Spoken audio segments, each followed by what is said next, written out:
சகேவு என்கிற ஒரு மனிதன், அவன் பாவிதான். ஆனால் அவனுக்குள்ளே ஒரு ஆசை வந்தது, இயேசு கிறிஸ்துவை பார்க்க வேண்டும் என்கிற ஆசை.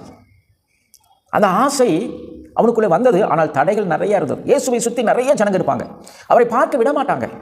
அந்த ஜனக்கூட்டத்தில் அவனுக்கு போவதற்கு பயம். இயேசு மகா பெரிய பரிசுத்தவான், ஜீவனுள்ள தேவன், அவரிடத்தில் போவதற்கு தடைகள் அங்கே சில மனிதர்களாக இருக்கிறார்கள். எனவே ஆனால் அவனுடைய விருப்பம் இயேசுவை பார்க்க வேண்டும், அவனுடைய தாகம் இயேசுவை பார்க்க வேண்டும், அவனுடைய எண்ணம் இயேசுவை எப்படியாவது பார்க்க வேண்டும். எனவே தன்னுடைய வாழ்க்கையிலே வந்த தடைகளை எல்லாம் தாண்டி யோசிக்கிறான், இயேசு எந்த வழியாய் போவார் அதை அறிந்து கொள்கிறான். அந்த வழியில் வேகமாக முன்னாடியே போய் ஒரு காட்டத்தி மரத்தின் மேலே ஏறி அவரை பார்க்கும்படி ஆயத்தமாய் காத்திருக்கிறான். தேவனுடைய பிள்ளைகளே, என் ஆண்டவர் முகத்தை பார்க்கிறவர்கள் இருதயத்தை பார்க்கிறவர்.